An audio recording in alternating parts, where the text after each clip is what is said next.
बच्चों, जय हिंद। आज कक्षा 7 के छात्रों के लिए मैं लेके आया हूँ उनके विज्ञान की पुस्तक का पहला चैप्टर, पहला अध्याय।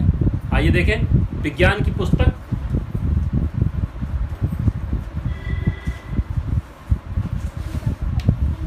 आओ समझे विज्ञान। इस पुस्तक का पहला अध्याय विज्ञान एवं प्रौद्योगिकी। विज्ञान की परिभाषा क्या है, पहले हम इसको समझें। किसी वस्तु, किसी घटना अथवा किसी वक्तव्य के बारे में जब सुव्यवस्थित संगठित ज्ञान हम करते हैं तो उसे कहते हैं विज्ञान। विशेष ज्ञान किसी वस्तु, घटना अथवा प्रक्रिया की व्यवस्थित, क्रमबद्ध एवं सुसंगठित अध्ययन को कहते हैं विज्ञान। विज्ञान अर्थात साइंस। साइंस शब्द का इस्तेमाल सर्वप्रथम विलियम वॉवेल नामक वैज्ञानिक ने किया था। देखें प्रौद्योगिकी क्या है। प्रौद्योगिकी की परिभाषा।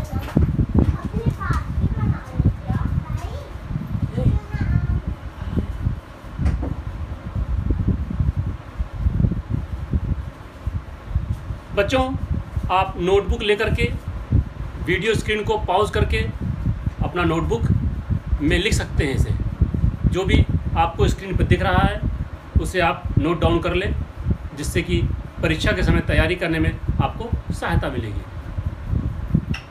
प्रौद्योगिकी की परिभाषा। विज्ञान के सिद्धांतों व नियमों का उपयोग करके दैनिक जीवन यानी रोजमर्रा की जिंदगी, दैनिक जीवन में होने वाले कठिन कार्यों को सरलतापूर्वक कम समय में कर लेने के लिए अनेक प्रकार के यंत्रों का निर्माण करना ही प्रौद्योगिकी कहलाता है। जैसे बच्चों, हमने किसी विज्ञान के सिद्धांत को पढ़ा, उस सिद्धांत के आधार पर एक हमने ऐसा यंत्र बनाया जो हमारे काम को सरलतापूर्वक जल्दी कर सकता है। जैसे कंप्यूटर हमारे तमाम काम को वो बड़ी तीव्रता से कर सकता है और सैकड़ों आदमियों का काम वो अकेला कर सकता है। तो सिद्धांतों से हमने एक यंत्र का निर्माण किया, वैज्ञानिक सिद्धांतों का उपयोग किया और फिर उसे कहा गया प्रौद्योगिकी। तो प्रौद्योगिकी से हमारे जीवन में क्या परिवर्तन आए हैं, इसके बारे में हम चर्चा करेंगे इस चैप्टर के अंतर्गत। जैसे विज्ञान के सिद्धांतों द्वारा बनाई गई रेलगाड़ी का उपयोग करके हम आसानी से दूर तक की यात्रा कम समय में कर लेते हैं, जबकि पहले पैदल, बैलगाड़ी, घोड़ा गाड़ी आदि से हम जब यात्रा करते थे तो उसमें हमें अधिक समय लगता था। समय की भी हानि, परिश्रम अधिक और व्यय अधिक होता था। तो देखें विज्ञान एवं प्रौद्योगिकी ने मानव जीवन के किस किस क्षेत्र में आशातीत परिवर्तन किए हैं, कितने आशातीत परिवर्तन हुए हैं, हम चर्चा करें।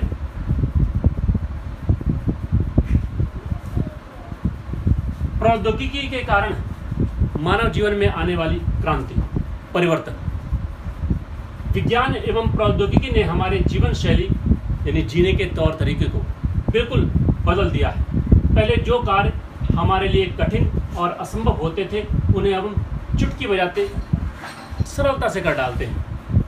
इसमें न ज़्यादा परिश्रम लगता है और न ही खर्च और न ही ज़्यादा समय की हानि होती है। इस प्रकार हमारे दैनिक कार्यों का तथा जीवन के विभिन्न क्षेत्रों में अनेकों क्रांतिकारी परिवर्तन हुए हैं। बच्चों, आज से कुछ वर्ष पहले क्या किसी ने यह सोचा था कि दूर दराज 1000 किलोमीटर दूर जो लोग बैठे हैं उनका चित्र सामने देख करके फेस टू फेस बात कर सकते हैं? लेकिन आज क्या है, मोबाइल हम लेते हैं और कितने भी दूर कोई बैठा क्यों ना हो उसको हम मोबाइल पे देख लेते हैं और फेस टू फेस बात कर लेते हैं, जैसे वो हमारे सामने बैठा हो। यह एक जादू की तरह लगता है, परंतु ऐसा नहीं है। ऐसा संभव हो चुका है। यह जादू नहीं है, विज्ञान है।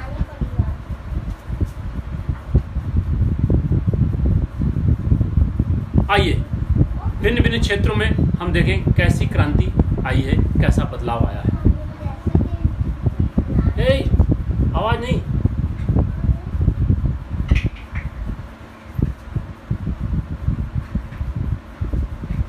यातायात के क्षेत्र में क्रांति। सबसे पहले शुरुआत में हम जब यात्रा करते थे तो पैदल बैलगाड़ी, घोड़ा गाड़ी, ऊंट गाड़ी, हाथी, कुत्ता गाड़ी, गधा गाड़ी, याक गाड़ी, पालकी आदि का प्रयोग करते थे, जिसमें हमें समय ज़्यादा लगता था, व्यय भी ज़्यादा होता था और परिश्रम भी ज़्यादा लगता था और असुविधा भी होती थी।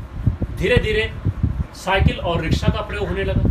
आप उदाहरण दे सकते हैं, आपकी स्क्रीन पर विभिन्न प्रकार के उदाहरण के चित्र दिख रहे हैं, आप इन्हें देखें। देखिए, पैदल यात्रा हो रही और स्लेज गाड़ी, ये बर्फीले क्षेत्रों में, ध्रुवीय क्षेत्रों में कुत्ते के द्वारा खींची जाने वाली गाड़ी का चित्र है आपके सामने।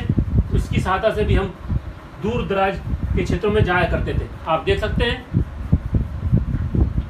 आप देखिए, कुत्ता गाड़ी, ऊंट गाड़ी, घोड़े गाड़ी, तांगा, घुड़सवारी। और विज्ञान का जब युग आया तो हमने सरलता से कई काम कर डाले। साइकिल और रिक्शे का इस्तेमाल होने लगा, जो पहले की तुलना में अधिक सरल और कम समय में हमें कहीं दूर तक पहुंचाने में सहायक था। इसके बाद क्या हुआ? आज के युग में देखें, बढ़िया फर्स्ट क्लास एसी बसें हैं, एसी कार है, स्कूटर है, मोटरसाइकिल है। हम उस पर बैठकर सरलता से बहुत दूर तक आसानी से कम समय में, कम खर्च में पहुंच सकते हैं। आपके स्क्रीन पर उसके चित्र दिए हुए हैं, आप उन्हें देखें, अवलोकन करें। आप देख रहे हैं बस और गाड़ियां, और तेज और कम समय में और कम खर्च में एक साथ हजारों लोगों को, हजारों टन सामान को एक स्थान से दूसरे स्थान तक पहुंचाने के लिए हमने क्या बना लिया? विज्ञान एवं प्रौद्योगिकी का उपयोग करके ट्रेन, रेलगाड़ी।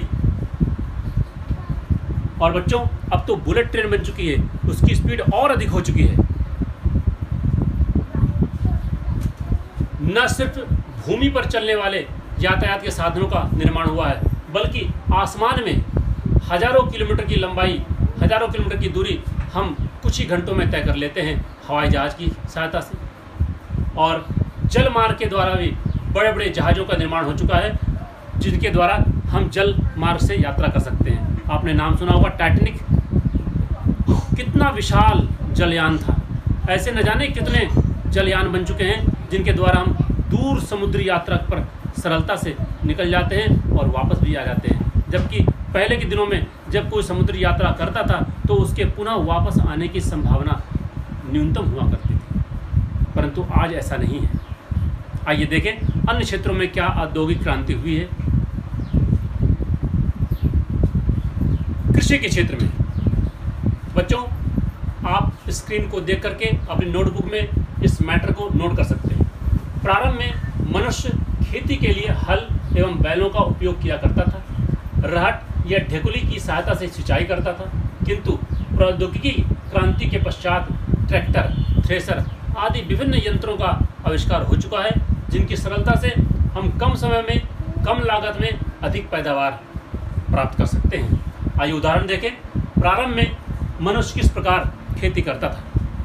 बच्चों, ये हल है और ये बैल, इसकी सहायता से प्रारंभ में खेती हुआ करती थी और आज भी कुछ स्थानों पर ऐसी ही विधि द्वारा खेती होती है।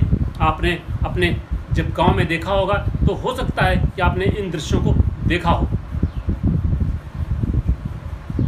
परंतु आज के दौर में आप अपने यदि गांव जाएंगे तो आपको इन यंत्रों से सामना करना पड़ेगा। अब वो हल और बैलों वाली खेती बहुत कम स्थानों पे होती है। ट्रैक्टर, नलकूप, थ्रेसर, बुआई के लिए मशीन, गुड़ाई के लिए मशीन, हर प्रकार के यंत्रों का उपयोग होने लगा है, जिससे कम समय में अधिक पैदावार उत्पन्न हो जाती है। ये विज्ञान और प्रौद्योगिकी का ही कमाल है।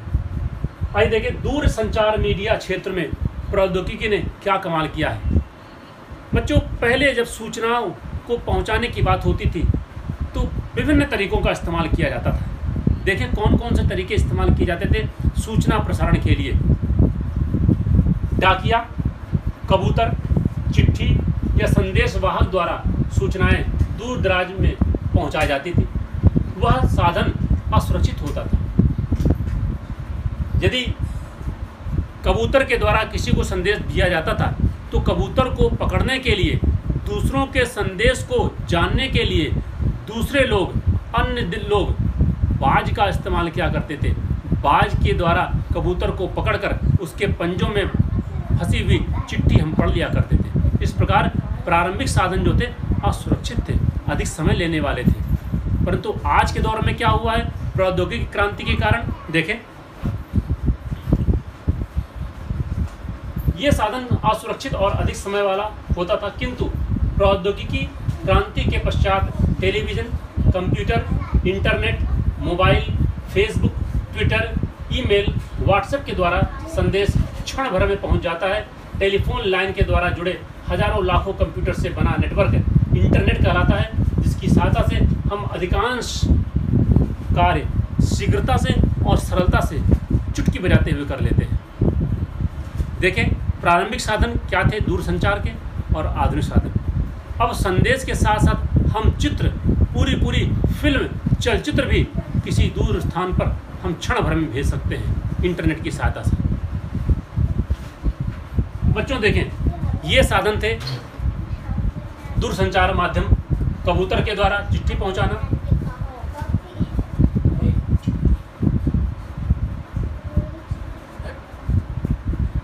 लिफाफों में चिट्ठी को रखकर पहुंचाना, डाकिये द्वारा, संदेशवाहक द्वारा, पोस्ट कार्ड के द्वारा, अंतर्देशीय के द्वारा।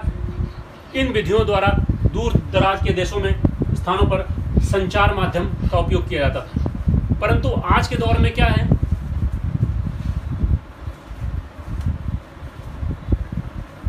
WhatsApp, Facebook, Twitter, email,